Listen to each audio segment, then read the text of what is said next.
This is Crispin's partner Lizzie, co-founder of Stacks Book Club, our little indie bookstore where I'm currently recording this.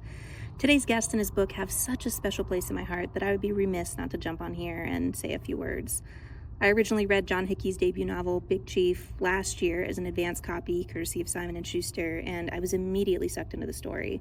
It's a story about politics and belonging, tribal identity, corruption, all the things. I love the grittiness of it, and I really appreciate that it's an Indigenous story actually written by an Indigenous author.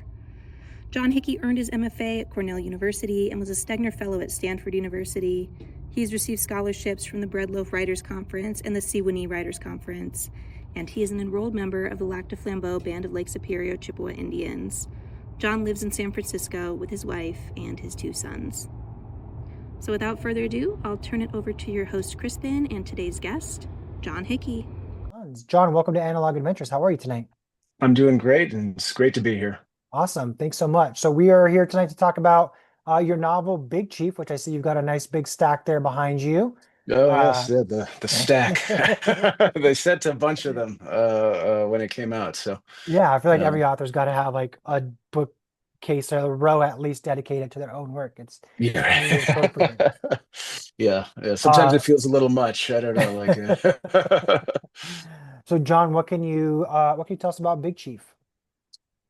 Big Chief. It's the story of a quest for power in a fraught political moment on a fictional indigenous reservation, a nation in northern Wisconsin. It's the narrator is 30-year-old Mitch Caddo, who's kind of the right-hand man to Mac Beck, who is the tribal president. They're the young enfant terrible,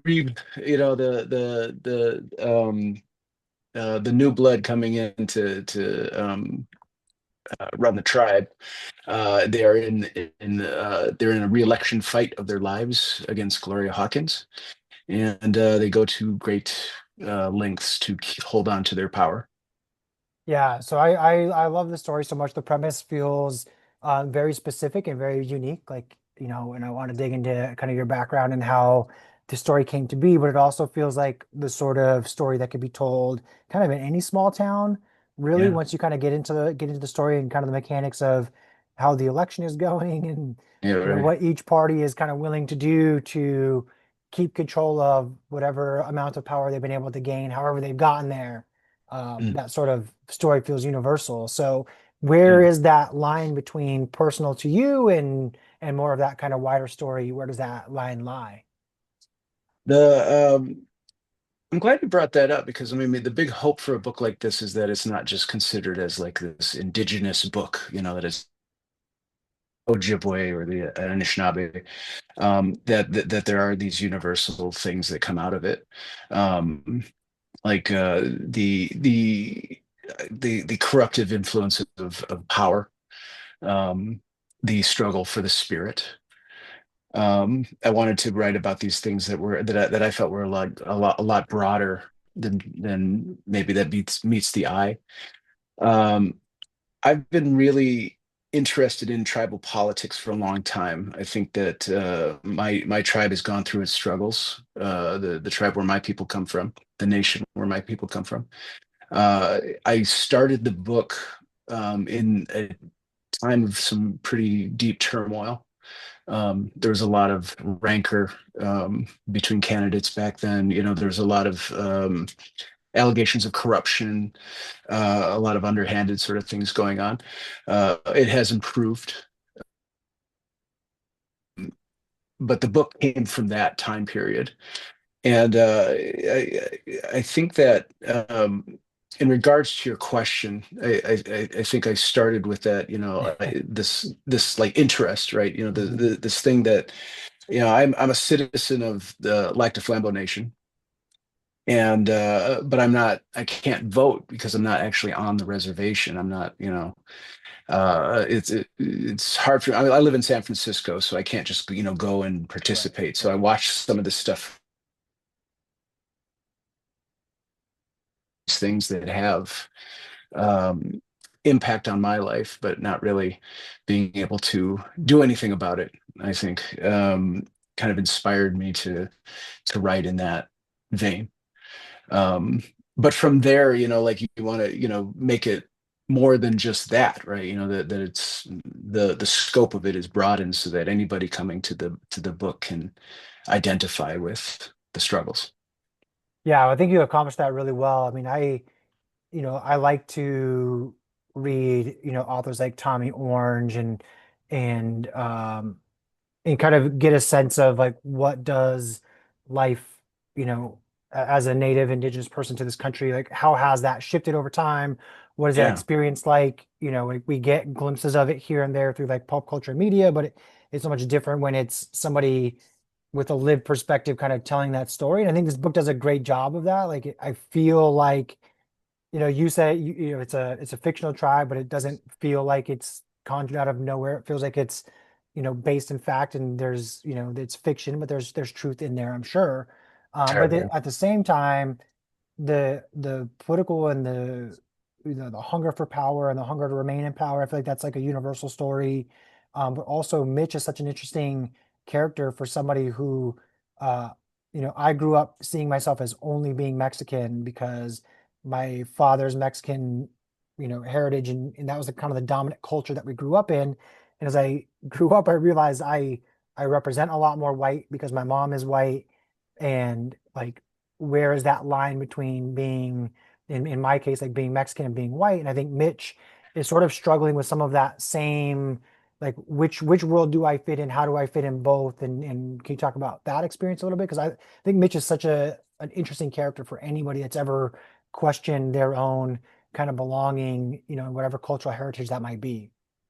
Definitely. Yeah. Uh, Mitch is, a fictional creation. I think that as a person that I identify with his sense of disconnection to the community of the excuse me, the Passage Rouge Nation.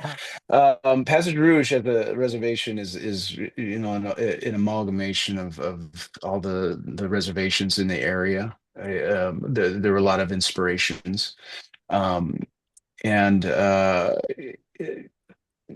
personally speaking, I did not grow up on the reservation. Uh, like I said, my ancestors, my family came from there, so we would go back and we would visit, quite often. And my parents just moved back. We still have family over there. So it is this place that represents something that I haven't quite been able to articulate, something that, really belongs to my soul. To use an imprecise term, I think. Um, but I've always felt as an outsider as whenever I visit. So I wanted to see what a character would, who feels that disconnection and is action and try to heal that break, um, to see what somebody would do, maybe in a slightly different situation than me, Mhm. because I'm not a lawyer, and I don't have time to take over the government of a, of a reservation. And but there are those, parallels. I think that, that's what I was alluding to earlier, was that there are I think it's a lot more common story, as you're talking about, from your perspective, of people that are constantly questioning their belonging to a community, or belonging to a heritage, because there's no shortage of people out there that will tell you that you're not, Mhm. that you don't belong, that you don't fit the criteria, even if you live on the reservation. I think that it's this very pervasive judgment, um and who knows where it's coming from, right? Is that's the extra thing. It's Right. like, are you Yeah. making this up, or are people actually judging you for this? um and it's a personal journey, that we all go through. People who feel that disconnection or want to heal that break. um this one, the Big Chief, definitely more, definitely more extreme example of what one might do in order to, assert their belongingness to a tribe.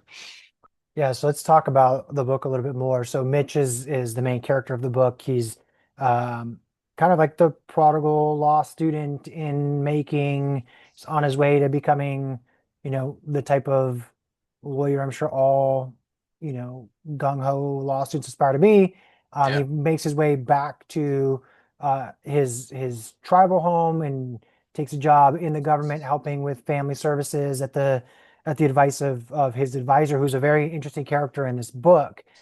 Joe Beck.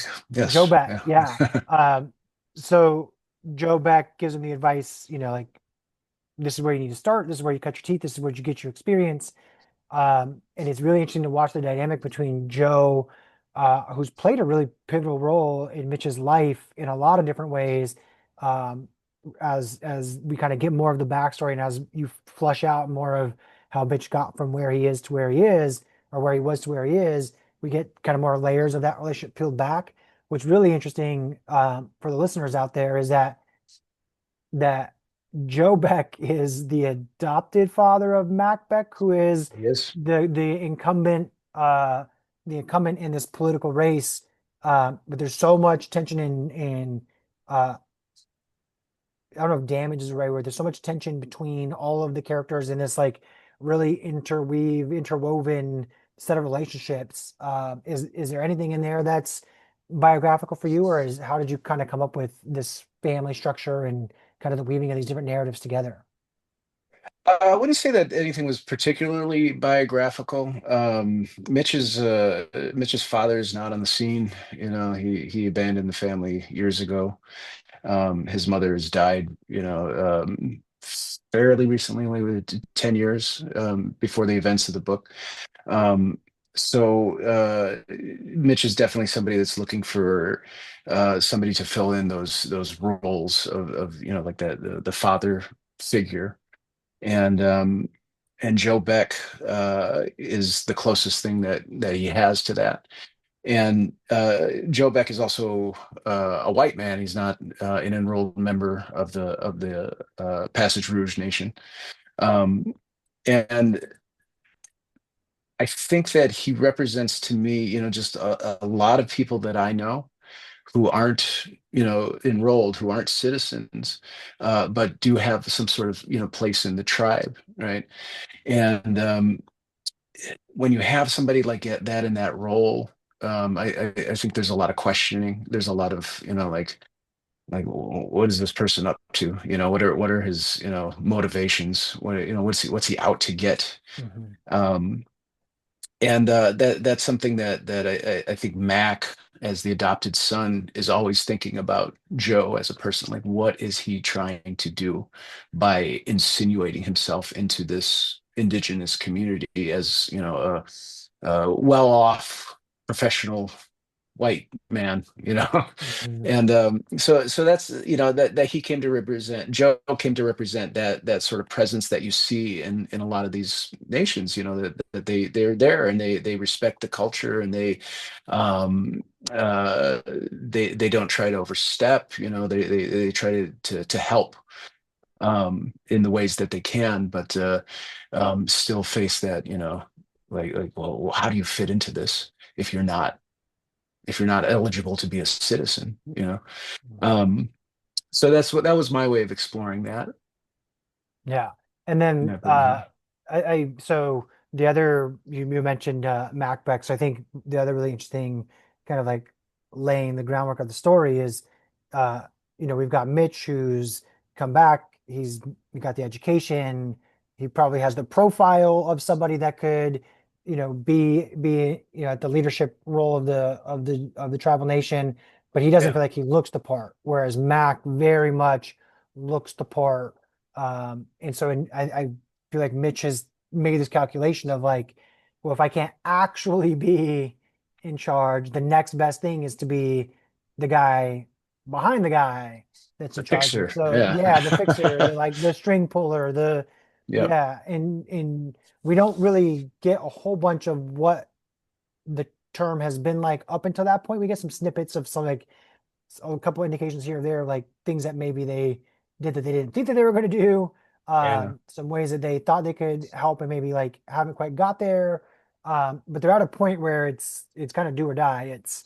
It's, Yes. we're pulling out all the stops, we're playing all the dirty tricks, we're going to be doing anything we possibly can to win this election against Gloria, who also has a connection to Mitch, in like a very real way that gets revealed throughout the story. Yes. Yes. What was it like creating that kind of symbiotic relationship between Mitch and Mac? They need each other, but they Yeah. also feel like they're kind of at a point where the relationship maybe has come to where it could possibly get to and still remain intact, but they also still need each other to keep going. How did you craft their kind of cohesiveness there? I think over the revision process, every revision, like I had this character who was kind of off into the, off to the side a little bit. He was always Joe's adopted son, but he was just somebody that you didn't really take seriously. He was just kind of a goofball. Um, and over the course of the revisions, he would get a little bit more page time. He would say a couple more lines. He would just grab the attention. So at a certain point, I realized that he was one of the main characters. Um, and once he made that leap, I also realized that Mitch and Mac are two sides of the same coin. Mhm. That they complete each other in this way, but I think that the core of their friendship is this sort of toxic masculinity. Um, and because of that, that it really prevents them from, having this sort of healthy relationship with each other. And when that happens, it's just going to be conflict. Yeah, and that's what it felt like when I was crafting it. It was just that, you put these people in there and they all have these, motivations, and they're competing motivations. Um, at a certain point, it really does turn sort of toxic, and confrontation is inevitable. And as a writer is exciting, as a participant, it's not, right? As a reader, uh, it's exciting. Yeah. as a reader is exciting, we're watching to see what happens. But I think that was, these are all revelations that happened, in the course of writing it and just spending time listening to them talk to each other. They desperately need each other. They do complete each other in a certain way, but it's blinded them to that idea of like, we're running to hold on to this power. But kind of alluding to what you were saying before is like, why? Yeah. you know to Yeah. what end? It seems as that, one of those exercises, one of those writing exercises they make you do, like when you're a junior novelist, when you're starting out, or in the workshops, is the prompt is give the character exactly what they want and see what happens.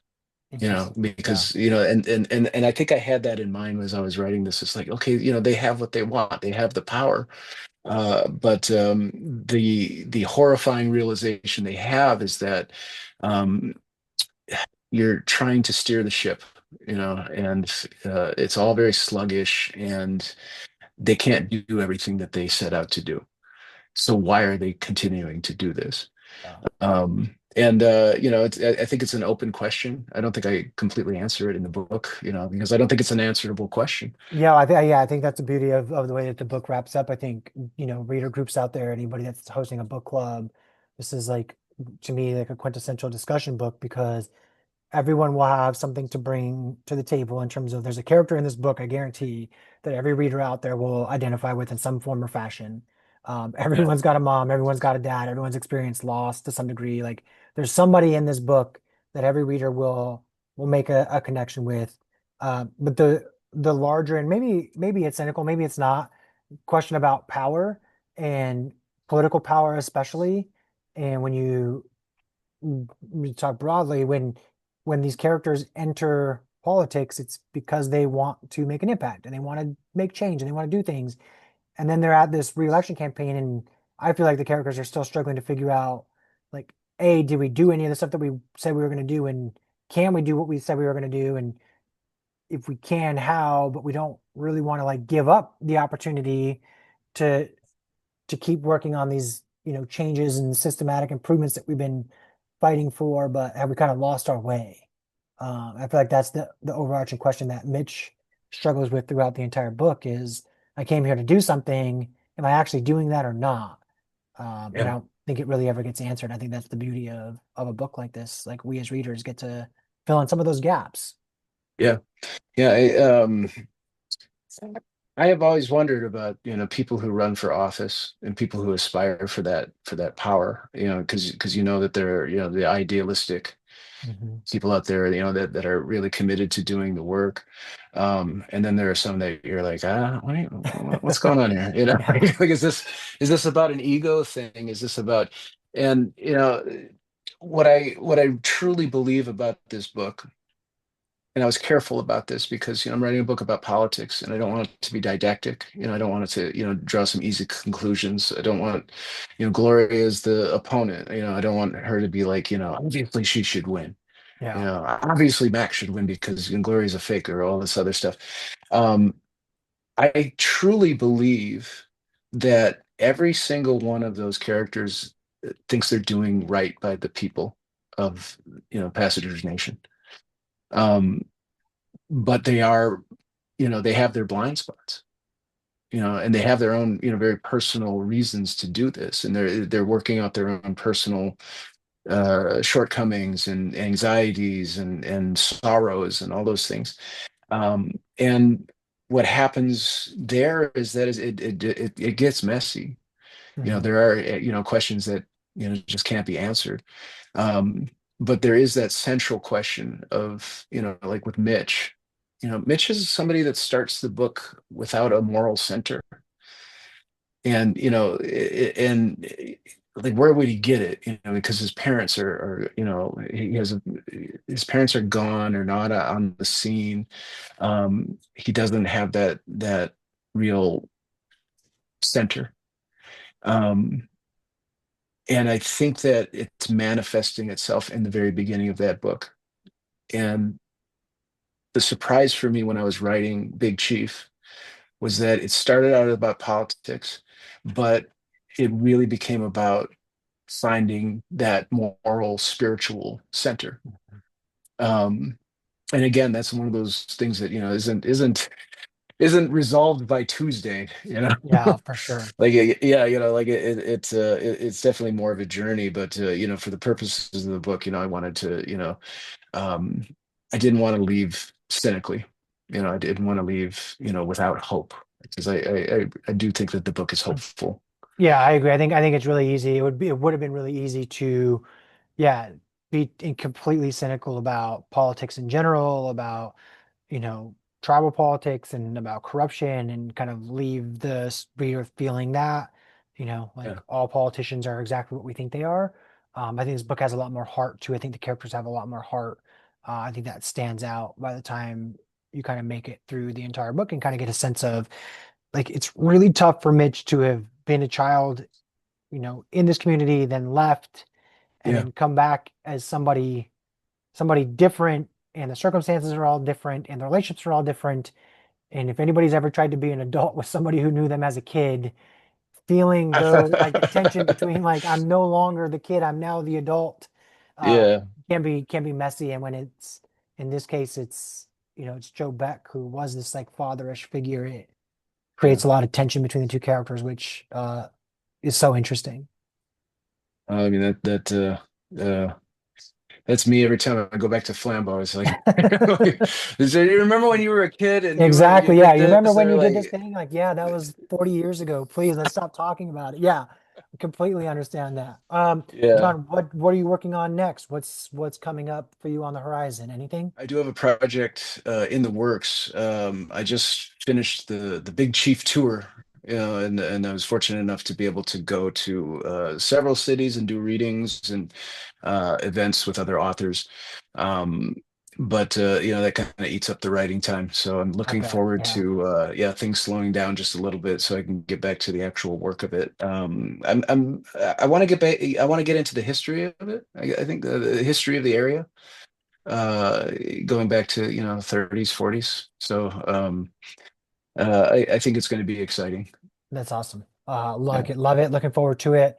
Um, we'll wrap up with one last question, John, here tonight.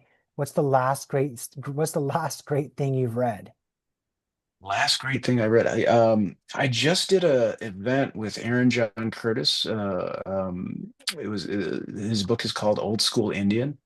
Oh yeah, yeah, yeah. Uh, and we have similar themes, but we're very different stories, very different ways of telling um, that particular experience. And it's so exciting to know that we could both exist, in this world. You know what I mean? Um, I had a lot of really good conversations with him, and I was able to present with him at the Bay Area Book Fest. But Old School Indian definitely something to read. Awesome. I'm gonna put that on my list. I had an advanced copy of it, didn't quite get to it, but it's out Mhm. now, so I'll definitely check that one out too. John, it was really Awesome. great having you tonight on Analog Adventures. I really appreciate it. Readers out there, check out Big Chief. Grab it at your local independent bookstore.